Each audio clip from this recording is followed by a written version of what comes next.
Success point Basaria में आप सभी का हार्दिक स्वागत है। यह देखिए प्रमेय 6.1 मात्र आसान शब्दों में हल हो गया। देखिए ये प्रमेय 6.1 है जो थेल्स प्रमेय इसको कहते हैं और जैक द्वारा जारी किया गया जो मॉडल सेट है उसमें भी ये प्रमेय सेट किया हुआ है और ये सीधा 5 नंबर का सवाल है। और इस तरह से कई प्रमेय हैं, 4-5 प्रमेय हैं जो आप लोग को 10th में पढ़ना है। और यहाँ से आप देखिए कि इसको कैसे सोल्व किया जाता है और समझना बहुत आसान है क्योंकि बुक के एग्जाम्पल के द्वारा आप समझते हैं थोड़ा सा कठिन हो सकता है, लेकिन यहाँ से आप समझते थोड़ा सा आसान लगेगी आप लोग को। सबसे पहले जानना है कि यहाँ पे क्या लिखा हुआ है। सिद्ध करे कि यदि किसी त्रिभुज, कोई त्रिभुज की बात है, कोई त्रिभुज है ऐसे, इसको ऐसे हम बना दिए, नाम लिख दिए ए बी सी। सिद्ध करे कि यदि किसी त्रिभुज की एक भुजा के समांतर, ये त्रिभुज में तीनों भुजा में से कोई एक भुजा के समांतर बोला है, एक भुजा के समांतर। तो मान लेते हैं हम ये भुजा BC, इसका समांतर अन्य दो भुजाओं को, जो अब शेष दो भुजा बचा ये दोनों से अन्य दो भुजाओं को भिन्न भिन्न बिंदुओं पर, ये दो भुजा के भिन्न भिन्न बिंदुओं पर प्रतिच्छेद करने के लिए, ये दोनों को प्रतिच्छेद करने के लिए एक रेखा खींची जाए। जब ऐसे हम लोग एक रेखा खींचते हैं तो ये तीसरी भुजा के समांतर हो जाता है ये भुजा, और जैसे खींचते हैं एक रेखा तो ये दो भुजा को क्या करता है, भिन्न भिन्न बिंदु पर प्रतिच्छेद कर देता है। ध्यान देंगे, जब ये भिन्न भिन्न बिंदुओं पर प्रतिच्छेद कर देता है, ये तीसरी भुजा के समांतर हो जाता है, इसका नाम दे देते हैं D और इसका नाम दे देते हैं E। तो क्या बोल रहा है, जब एक रेखा खींची जाए तो अन्य दो भुजाएं, ये अन्य दो भुजा एक ही अनुपात में विभाजित हो जाती है। मतलब ये दो भुजा जो है, जब ये लाइन खिंचाता है तो ये दो भुजा एक ही अनुपात में विभाजित हो जाता है। मतलब जितना इधर बढ़ता है बराबर, उतना ही इधर बराबर में बढ़ता है। तो इस तरह से हम लोग को पता चलता है कि ये दो भुजा जो है एक ही अनुपात में विभाजित होती है। यही हम लोग को सिद्ध करना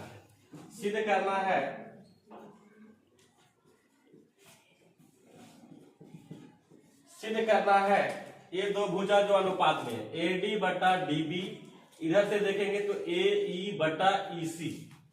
सिद्ध करना है हम लोग को AD बटा DB बराबर AE बटा EC। ये हम लोग को समझना है यहाँ से कि एक ही अनुपात में विभाजित हो रहा है। ये अन्य दो भुजाएं एक ही अनुपात में विभाजित होता है।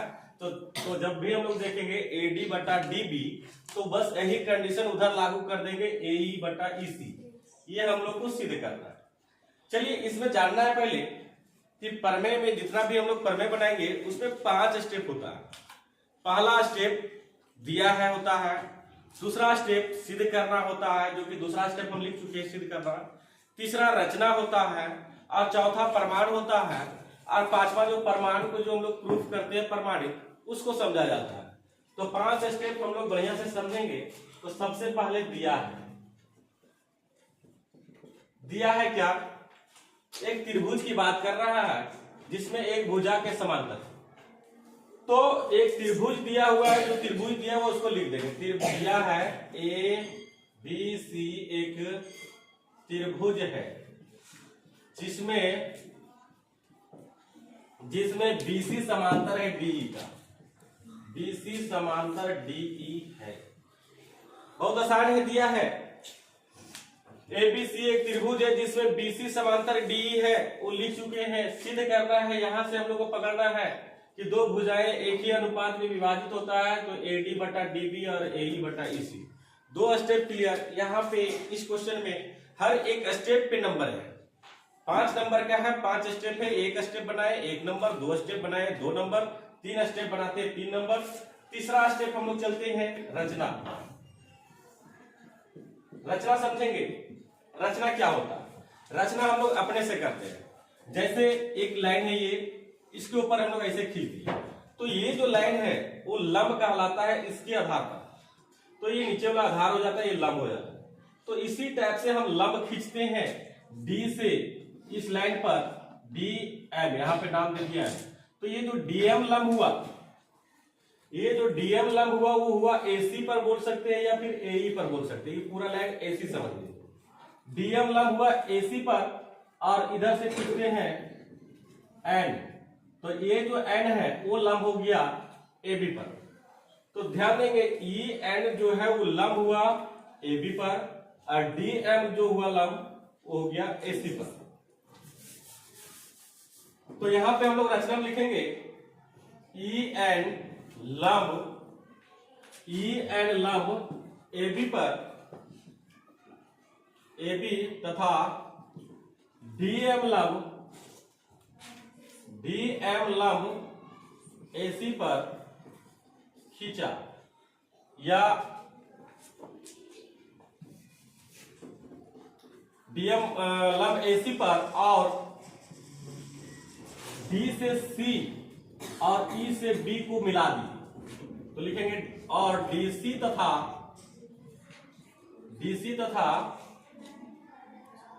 ईबी को मिलाया। रचना देखेंगे फिर से एक बार समझेंगे, बहुत आसान है रचना। ये जो ई एन जो है ये इस लाइन पर हम खड़ा किए, अगर इस लाइन को अगर सीधा ऐसे कर दे ए बी तो पता चलेगा ई एन ऐसे खड़ा हो गया। तो ई एन जो है वो लंब हो गया ए बी पर और इधर से डी एम जो है वो लंब हो गया ए सी पर।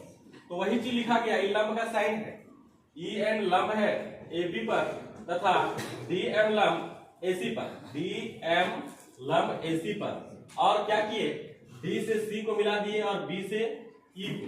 तो यहाँ पे लिख दिए डी से डी सी तथा ई बी को मिलाए। ये हो गया आपका तीसरा स्टेप। प्रमाण, इस स्टेप को अच्छा से समझना है और ये स्टेप आप लोगों को फुल नंबर देके जाता है, क्योंकि 3 नंबर इधर है, 2 नंबर अभी और इस प्रमाण में हम लोगों को। तो यहाँ पे बढ़िया से समझना है सभी को। ये देखना है कि ये जो त्रिभुज है, पहले ये त्रिभुज लेना है। इस त्रिभुज का नाम है ADE।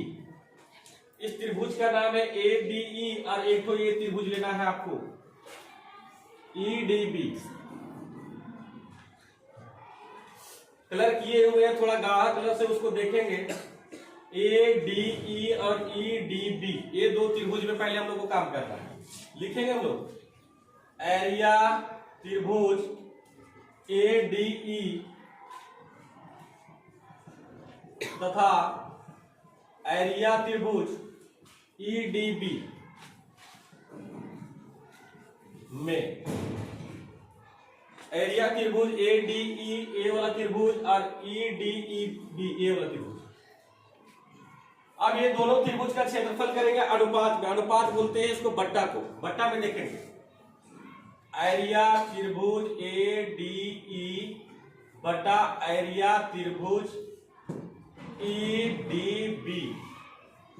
अब क्षेत्रफल, ये एरिया इंग्लिश में बोलते हैं एरिया, हिंदी में होता है क्षेत्रफल। तो किसका क्षेत्रफल, ADE का। तो त्रिभुज बन रहा है ADE, तो त्रिभुज का क्षेत्रफल होता है 1/2 आधार गुने ऊंचाई। तो जब ये त्रिभुज के लिए क्षेत्रफल हुआ 1/2 आधार गुने ऊंचाई, तो ये भी त्रिभुज के लिए क्षेत्रफल वही होगा 1/2 आधार गुने ऊंचाई।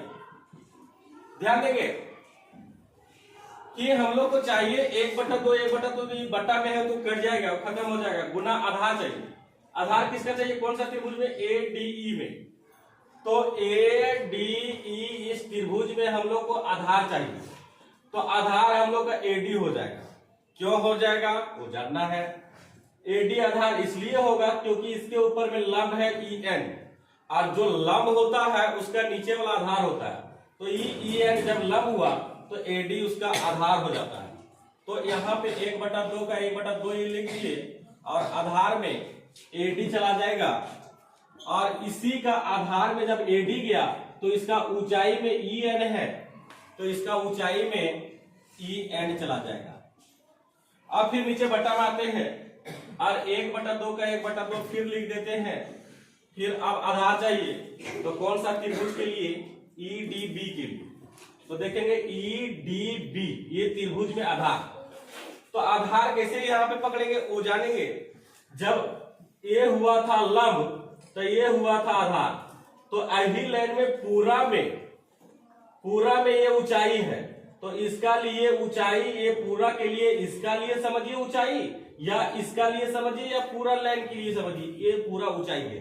तो ये ऊंचाई हुआ तो ये आधार हुआ, तो फिर ये ऊंचाई समझेंगे तो उसके जगह पर अब इसको आधार लेंगे। क्या लेंगे? आधार डीबी।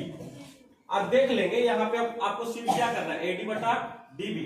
तो एडी है तो इसका नीचे चाहिए डीबी गुना ऊंचाई आपका सेम वही रहेगा ई एन। अब 1/2 से 1/2 कट जाएगा, ई एन से ई एन कट जाएगा, यहां पे बच जाएगा आपका एडी बटा डीबी। इसको समीकरण 1 मान लेंगे। एक आपको दिख गया एडी बटा डीबी। अब अगला इसी तरह से प्रोसेस होगा और ये वाला लाइन, लेकिन फर्क क्या रहेगा कि जैसे अभी हम लोग ये त्रिभुज लिए और इस तरह का मान प्राप्त किए, उसी तरह से सेम काम करना है, वही त्रिभुज लेना है और अब नीचे में इधर से ऐसे मुड़ जाना है। त्रिभुज ए वाला रहेगा और अब इधर वाला रहेगा। बाकी प्रोसेस जो इधर हुआ था वही प्रोसेस उधर भी होगा, ध्यान देंगे। पुनः त्रिभुज ए डी ई तथा त्रिभुज, एरिया लगा लेंगे थोड़ा,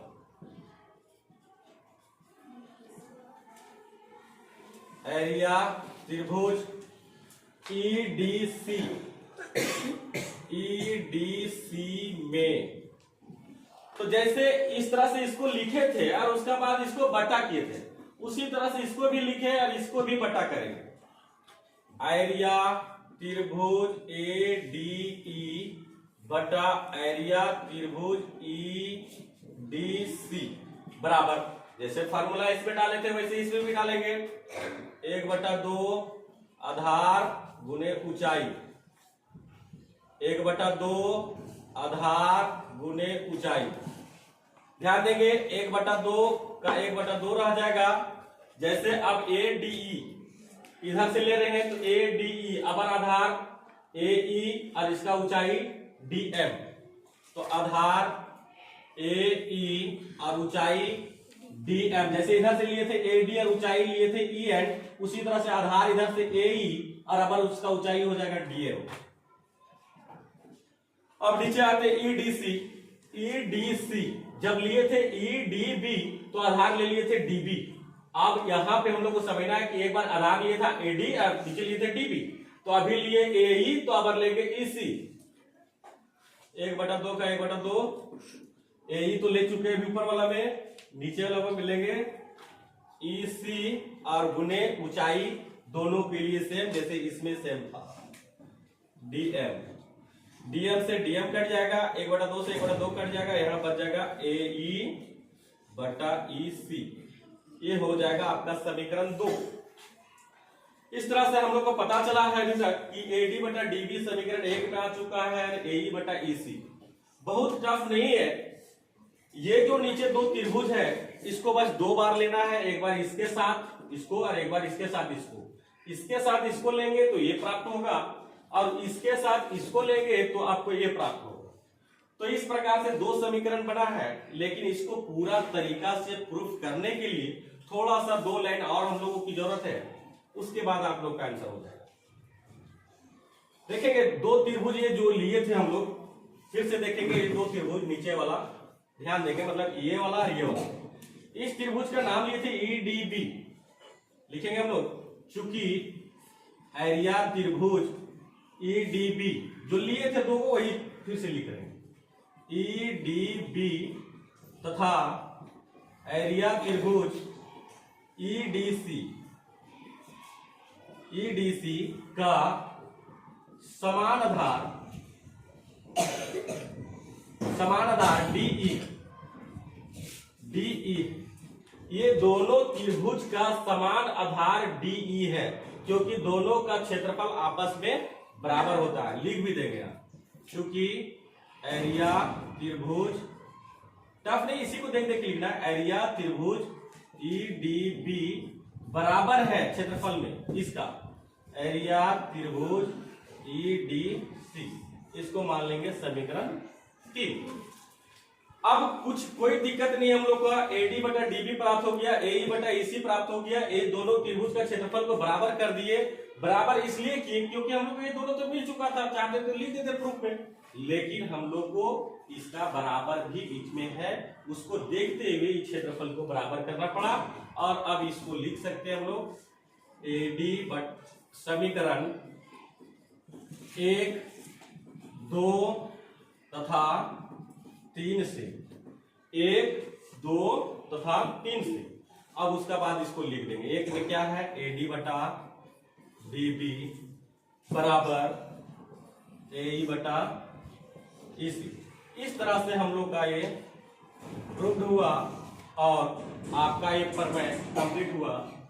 और बता दें कि ये प्रमेय बहुत ही आसान है, केवल ये त्रिभुज और ये त्रिभुज एक बार लेकर के एक समीकरण, ये त्रिभुज और ये त्रिभुज लेकर के दूसरा समीकरण, और दोनों त्रिभुज का क्षेत्रफल को एक बार बराबर कर देना है यहाँ पे। उसका बाद समीकरण 1, 2, 3 से आपका आंसर दिया है। हमें बहुत बड़ा चीज नहीं लिखना है।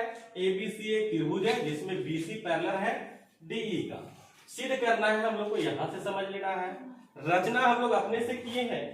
EDM जो है वो लंब है AC पर, और EN जो है वो लंब है AB पर, तो वही लिखा हुआ है।